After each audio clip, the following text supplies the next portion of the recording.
تجاهل رئيس هيئة الترفيه في السعودية تركي آل الشيخ مأساة زلزال تركيا وسوريا، وأصدر قرار بإقامة حفلات ضخمة بالمملكة العربية السعودية، وأن تعمل الهيئة على إقامة أكبر الحفلات في تاريخ المملكة العربية السعودية. وقال مصدر سعودي مطلع فضل عدم الكشف عن اسمه أن تركي آل الشيخ ينوي إقامة العديد من الحفلات الماجنة قريبا في السعودية، على الرغم من الكارثة الكبيرة التي ضربت تركيا وسوريا بعد الزلزال المدمر، مشيرا إلى أن قرار تركي آل الشيخ تسبب بصدمة كبيرة في أوساط السعوديين الذين لم يتوقعوا القيام بهذه الحفلات في هذا الوقت الخطر والمشاهد المحزنة القادمة من سوريا وتركيا. وحسب المصدر فإن آل الشيخ عقد اجتماع مع جهات حكومية استعدادا لانطلاق أكبر حفل ترفيهي في السعودية. وأكد لمقربين من أن الاجتماع يأتي بدعم من ولي العهد السعودي الأمير محمد بن سلمان، ويهدف لإنجاح موسم الرياض، قائلا: انتظروا الانطلاقة. هذا وقد وقعت في هذا الإطار الشركة السعودية للخدمات اللوجستية سال اتفاقية شراكة مع المركز الوطني للفعاليات بهدف تعزيز الشراكة ما بين القطاع اللوجستي وقطاع الفعاليات، وبذلك تصبح سال شريكا لوجستيا لمواسم وفعاليات المملكة. وجرى خلال الاجتماع استعراض الخطط الأمنية وأعمال الجهات المشاركة في موسم الرياض 2022، كما تم استعراض أعمال الجهات المشاركة في النسخة الثالثة للموسم الأشهر في المملكة منذ انطلاق الهيئة العامة للترفيه عام 2016.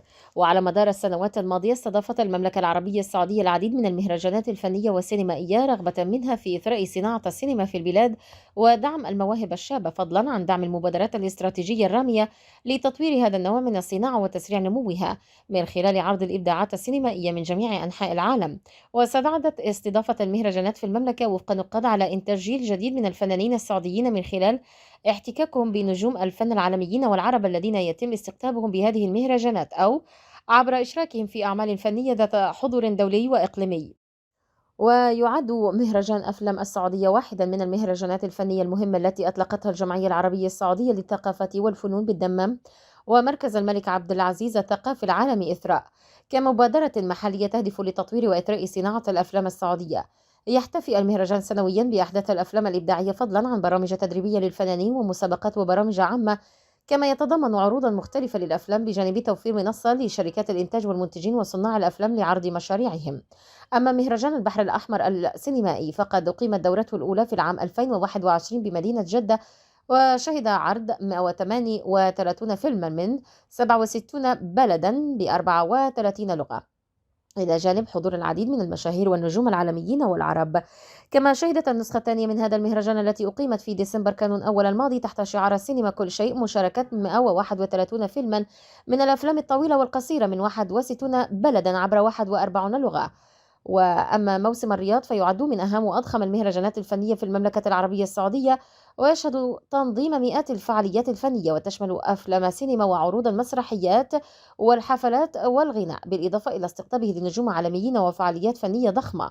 وانعكاسا لذلك فقد شهدت سوق السينما السعودية نموا متسارعا خلال السنوات الخمس الأخيرة، وباتت محط أنظار المستثمرين في القطاع وسط توقعات بتحقيق عائدات شباك تذاكر تتجاوز مليار دولار بحلول العام 2030.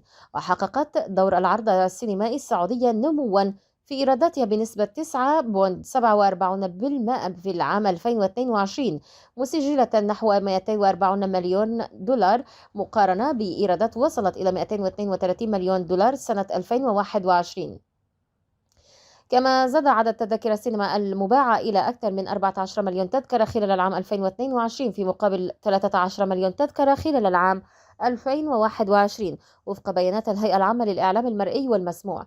وتعليقا على أهمية ودور هذه المهرجانات في إثراء الحياة الفنية بالمملكة، تقول الفنانة والمخرجة السعودية هند الفهد أن ما تشهده المملكة من حراك فني ومجتمعي يأتي في إطار التحول الكبير الذي تشهده السعودية خلال السنوات القليلة الماضية. وتضيف الفهاد في تصريح للجزيرة نت أن تنظيم واستضافة المملكة لعدد مهم من المهرجانات والفعاليات الفنية والسينمائية له انعكاس كبير على المستوى الاقتصادي والثقافي والاجتماعي، إلى جانب التأثير الفني، لافتة إلى أن هذه الفعاليات تسهم في إنتاج وتقديم العديد من الأعمال التي تساعد على الترويج للهوية والبيئة السعودية والمجتمع بأطيافه واختلافاته. ونوهت الفهاد إلى دور المهرجانات وانعكاساتها القوية على دعم الطاقات والمواهب السعودية وظهورها للنور من خلال حضور نجوم وفنانين مؤثرين وملهمين في صناعة السينما.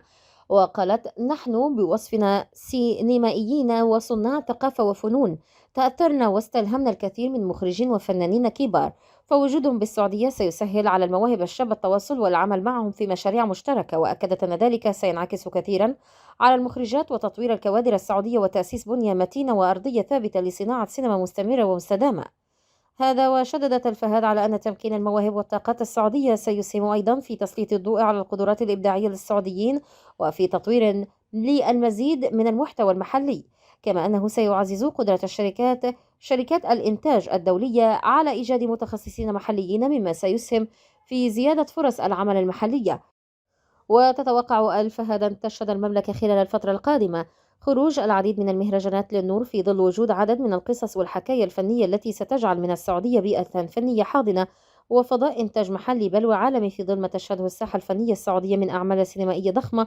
ومن جهتها قالت الناقدة الكويتية سكينة مراد أن السعودية التي تحتل مكانة مهمة في العالمين العربي والإسلامي تشهد حاليا انفتاحا أكثر على المستوى الثقافي والفكري والاجتماعي والفني. وأوضحت سكينة مراد في تصريح للجزيرة نت أن التسارع الفني والفكري الذي تشهده السعودية أدى إلى تطور الحياة في المملكة، ولفتت إلى أنه في ظل الأزمة الاقتصادية التي مر بها العالم تراجعت عملية الإنتاج الفني في بعض الدول وتحديدا العربية، لكن السعودية استطاعت أن تقف أمام ذلك فاحتوت الفن واستقطبت الكثير من الفنانين من الخارج وأتاحت لهم الفرص للعمل والمشاركة في الاحتفالات والعروض والإنتاج الفني. وأشارت إلى أن هذه المشاركات والاحتكاك المباشر بين الفنانين كان لهما أثر واضح على المجتمع وعلى الفن في السعودية، تحديدا الفئة الشبابية، من ناحية تلاقي الثقافات المتعددة وتقديم العروض المتنوعة والاستفادة من الخبرات والاتجاهات الفنية الجديدة والانفتاح على كل ما هو جديد. وتوقعت أن يساهم ذلك في تطوير وإثراء الحركة الفنية والثقافية والإعلامية على مدى قريب. وأكدت الناقدة الكويتية في الختام أن عملية الانفتاح التي شهدتها السعودية لفتت الأنظار نحوها وأدت إلى جذب واستقطاب الكثير من السياح. وقالت صحيفة لبنانية أن المغنية الشهيرة فيروز رفضت عرضا لرئيس هيئة الترفيه السعودية تركي آل الشيخ لإحياء حفلة في الرياض وتكريمها تحت عنوان فيروز فعلتها. قالت: لا مال ولي العهد السعودي محمد بن سلمان. نشرت الصحيفة ما قالت أنها معلومات تفيد بأنه بعد مرور أسابيع على خبر ودعوة آل الشيخ لفيروز بات مؤكدا أن طلب بن سلمان وأعوانه قد رفض.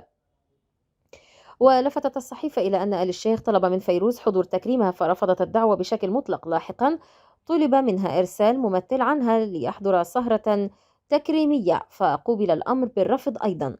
وعلى موقع التواصل الاجتماعي تناقل مغردون أنباء رفض فيروز للعرض السعودي مشيدين بموقفها وبعدم انجرارها وراء الأموال السعودية التي أغرت العديد من المغنيين ودفعتهم للقبول بعروض تركيا للشيخ لحضور مواسم الرياض مقابل مبالغ كبيرة. وأصدرت الخارجية السعودية بيانا بخصوص الزلزال في كل من تركيا وسوريا. وأكدت الخارجية في بيان لها أن المملكة العربية السعودية تتابع عن كثب مجريات الأحداث المؤسفة في كل من جمهورية تركيا والجمهورية العربية السورية إثر الزلزال الذي أسفر عن عدد من الوفيات والإصابات.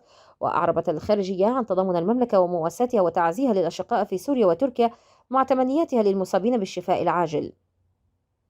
من جهتها أكدت السفارة السعودية تركيا في وقت سابق اليوم أن سفارة المملكة في أنقرة لم تتلقى حتى اللحظة أي بلاغات عن وجود مواطنين سعوديين في منطقة وقوع الزلزال. وقالت السفارة أنها تتابع مع السلطات التركية للتأكد من عدم وجود مواطنين في المناطق المتضررة. وأهبت السفارة السعودية المواطنين الموجودين في منطقة الزلزال باتخاذ الحيطة والحذر والتواصل معها على الرقم المخصص لذلك في أسرع وقت ممكن. وأعلنت إدارة الكوارث والطوارئ التركية عن وقوع هزة أرضية في جنوب تركيا.